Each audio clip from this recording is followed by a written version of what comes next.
Se você está aqui, provavelmente você ainda não está gestante, né? Ou está na fase dos 30, 35 anos ou até mais do que isso, e tem muitas dúvidas de como programar melhor esse processo, seus riscos, né? E se organizar melhor para ter uma gestação mais tranquila após os 35 anos, tá, gente? Vamos lá, né? Acima de 30 anos, ali, 35, a gente já começa a criar algumas questões físicas, né, e fisiológicas que fazem com que a gestação ela seja um pouco mais cautelosa.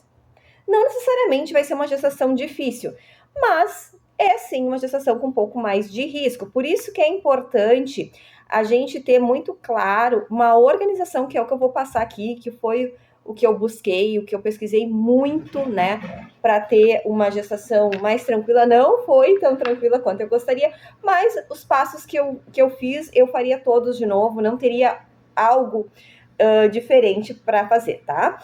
Vamos lá. Então, por que hoje as mulheres estão tendo filhos mais tarde? Primeiro fato é para tentar construir uma carreira. Então, as mulheres hoje entraram no mercado de trabalho e buscam ter uma carreira mais sólida para ser mães, né? Então, algumas procuram concurso público porque, né, tem essa insegurança de não ter o seu emprego, outras buscam empreender, outras querem crescer na carreira, fazer faculdade, enfim, ou simplesmente estar num lugar que se sinta mais seguro, né? Outras pessoas engravidam um pouco mais tarde porque, né, não encontraram seu parceiro ou tiveram uma relação, se separaram, com aquela relação não tiveram filhos, né?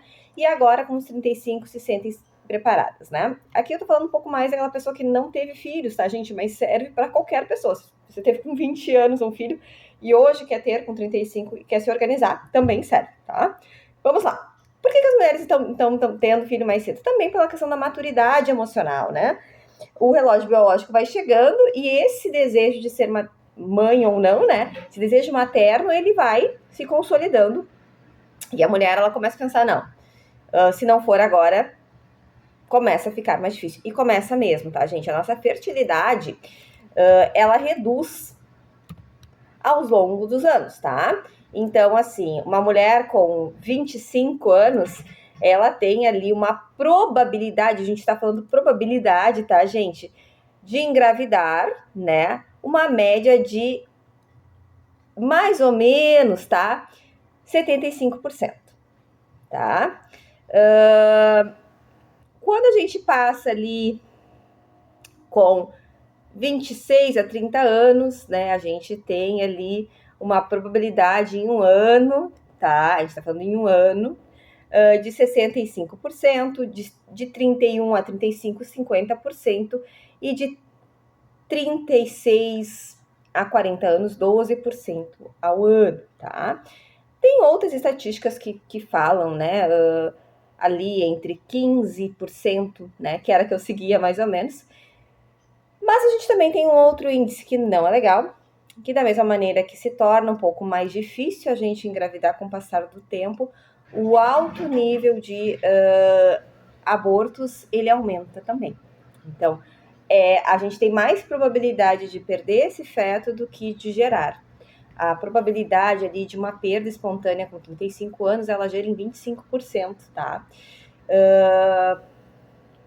O que é bem assustador, né? Então, a gente tem mais ou menos 15% ali de possibilidade ali de engravidar, né? E quando a gente passa ali para perda, ela se torna maior. Por que a gente está falando disso, né, gente? Porque de fato, né? De fato, a gente tem que se organizar para que esses fatores eles sejam um pouco mais fáceis, tá? Então vamos lá.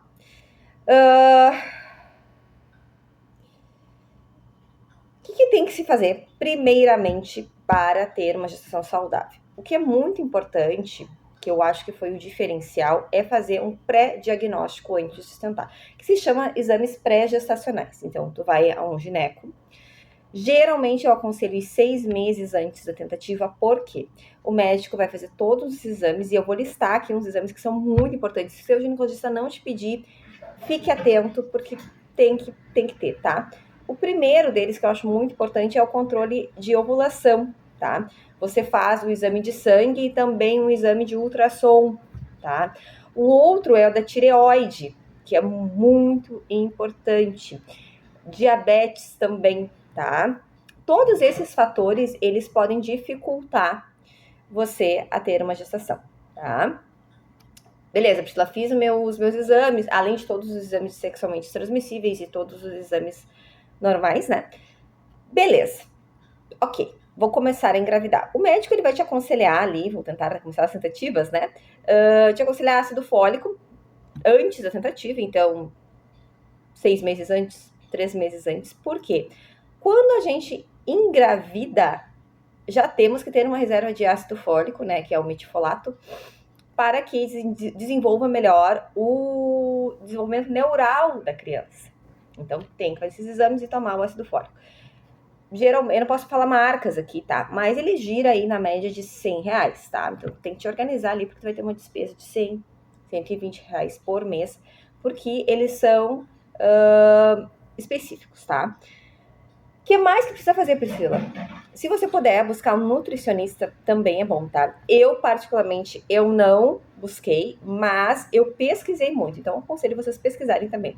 Quais são os alimentos que eles são inimigos da fertilidade, tá? Mas, resumindo, o que eu posso falar para vocês? A bebida, né? O alto nível de produtos industrializados. Então, por exemplo, eu parei de comer traquinas. Não é zerei, tá? Mas, por exemplo, se eu comia 3 vezes no mês, eu comia uma. E ao invés de comer 3, eu comia 2, né? O excesso de cafeína. Eu adoro café, eu tomo café até agora, tá, gente? Eu tô gestante, eu tô com 6 meses. Depois eu vou explicar um pouquinho da minha história, né? Porque eu tive um início de gravidez bem complexo e eu fiz tudo que tinha para fazer, tá? Se você puder, também eu aconselho, vocês vão ver vários vídeos sobre o elixir de inhame para tomar no período menstrual, tá? Eu vou indicar aqui. E o Saúde da Mulher também é muito, gente, mas muito aconselhável, tá? Para limpar, né? Limpar o nosso corpo, né? Deixar o corpo um pouco mais saudável. Além de tudo que a gente já sabe que eu não vou bater, né? Uma qualidade de vida um pouco mais saudável, um controle, né? Ter um controle da ovulação. Como é que eu faço isso, Priscila? Você baixa um aplicativo da sua preferência e verifica como é que está o seu ciclo, se ele está regulado. O meu estava regulado, porque faziam muitos anos que eu não tomava anticoncepcional. Eu me cuidava com outros métodos contraceptivos, mas eu não tomava anticoncepcional, tá? Então, usar essa tabelinha para ver se seu ciclo está certinho. Eu aconselho, se por acaso chegou o primeiro mês e você não conseguiu o segundo mês, você compre um teste de ovulação, tá? Para ver se realmente você está ovulando de acordo com a tabelinha ali, né? Porque às vezes dá um erro. O meu não estava dando erro, mas eu não consegui engravidar de primeira, tá, gente? Eu demorei 4 meses para engravidar. De fato, né? De fato, a gente tem essas informações, tá? Priscila, qual é o outro passo? Passou muito tempo, porque assim, o tempo ele é diferente, tá? Uma mulher até 30 anos é aconselhável que ela tenha 1 ano de tentativa para começar uma investigação. Uma mulher de 35 anos são 6 meses. Por quê? Porque o tempo dela, né, dos ovários estarem é um pouco menor. A gente tem que ser consciente. Então, 6 meses sem engravidar, tem que buscar sim uma ajuda médica para identificar. Eu fiz isso, tá? No 4º mês, eu fiz um exame chamado estereopingossografia. Por quê? Eu, como eu falei para vocês, fazia muitos anos que eu estava sem tomar remédio, então isso era um diferencial. E eu disse, doutora, eu quero ter certeza que eu não tenho nenhuma outra questão para que eu consiga me organizar. Então, eu pensava, talvez, em fazer um processo de inseminação artificial. Esse exame, o estereopingossografia, ele vê as tuas trompas, tá? Existem vários relatos sobre mulheres que fizeram esse exame e logo conseguiram engravidar, porque ele, entre aspas, ele faz uma limpeza nas trompas e desobstrui algo que pudesse estar. Gente, não tem nada científico, são só relatos, tá? Se vocês virem na internet, vocês vão ver muitos casos nesse sentido, tá? Mas é um exame que tem que ser solicitado pelo médico. Ele é um exame que ele dói um pouquinho, tá? Então, não posso ser. Mas eu engravidei após esse exame, tá? Então, eu fiz esse exame no dia 13 e eu engravidei no dia 20, tá? Pra mim, eu acredito que possa ter acontecido sim, tá? E era isso que eu queria passar pra vocês. Eu acho que é muito importante. Eu vou deixar 2 links aqui do Elixir de Inhame e da Saúde da Mulher. Tem vários vídeos que falam sobre isso, que eles ajudam sim, né, no processo de limpeza e saúde do útero, tá? Claro, além disso, você pode perguntar para o seu ginecologista, são remédios naturais, tá, gente? Existem outros ali, né, que se falam. Eu praticamente não testei, então eu não posso dizer. Importante, muito importante vocês começarem a se organizar, né, nesse sentido, para ter uma gestação mais saudável. A minha foi o seguinte, eu engravidei, tá? Com 10 dias de gestação, eu fui fazer um exame de sangue, porque eu ia fazer um exame para verificar se eu havia endometriose. Esse exame deu negativo, tá? Com 10 dias de gestação. O meu exame da endometriose era dia 5 e a minha menstruação era para descer dia 3. Dia 3, minha menstruação não desceu, só que como eu havia feito esse exame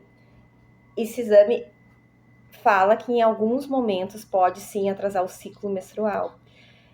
E aí, no dia 3, eu fiz aquele exame de tirinha e deu uma segunda linha bem clarinha. No dia 4, eu fiz o exame da Claire Blue e deu positivo. Bom, a partir daí, marquei minha consulta imediatamente. Fiz a primeira eco com 5 semanas. A primeira eco só aparecia o saco gestacional, não aparecia a vesícula vitelínea, né? Mas com 6 semanas eu comecei a ter leves sangramentos, mas é bem pouquinho, assim, parecia uma borrinha de café. Com a sexta semana eu fui até o médico e aí eu estava com hematoma, tá? O hematoma, ele ocorre no processo de formação da placenta. Ali teve algumas orientações, tá? Que eram, por exemplo, não ter relações sexuais durante 30 dias, não carregar peso e tentar o mínimo de esforço possível. Para mim era difícil porque eu trabalho 60 horas, eu trabalho manhã e tarde, de noite numa outra escola, então era bem complicado eu evitar essa questão de esforço. Bom, começamos com a progesterona, né? E aí eu queria falar para vocês assim, gente, se vocês tiverem condições, né? E isso é uma dica de pagar um plano de saúde, tenho, tá? Eu comecei a pagar um plano de saúde antes de engravidar, para dar aqueles 300 dias, né, da carência, e fez toda a diferença, porque daí você tem um médico à sua disposição. A minha médica, por exemplo, eu preciso fazer uma eco, tô insegura, ela me aconselha, né? Então isso ajuda bastante. Depender do SUS é um pouco mais complexo, tá, gente? Sendo bem honesta. Não é impossível, mas, por exemplo, o SUS, geralmente ele faz 4 ecos em toda a gestação. Eu tô agora com 6 meses, eu já tive que fazer 7, né? Então, a gente tá falando quase de dobro. Começamos a fazer as ecos de acompanhamento, e aí começamos a tomar progesterona. E aí, estávamos 10 dias, no 10º dia eu parei a progesterona e tive um sangramento muito forte. Fui até o hospital, era uma veia que tinha estourado dentro do meu útero, né? E aí eu tinha que ficar em casa. Fiquei uns dias em casa. E da semana 8 até a 12 parecia que não passava. Porque sim, gente, existe uma estatística que fala que a probabilidade de uma mulher perder até os 12, ela é muito alta, né? São os 25%, e depois das 12 ela é praticamente nula. Ainda se fala de uma outra estatística que até as 10, teoricamente seria 25%, e das 10 às 12, ali uma média de 10% de probabilidade. Mas isso não são dados, assim, são os médicos que falam, tá? Então, até a 10ª semana, a 12ª, que a gente tem um pouco mais de risco. Posteriormente disso, já se torna uma gravidez um pouco mais tranquila. Tá certo, gente? Deixe seu comentário, fale por que, né, você resolveu engravidar depois dos 35, deixe sua contribuição, a gente tem que se ajudar aqui. Um forte abraço.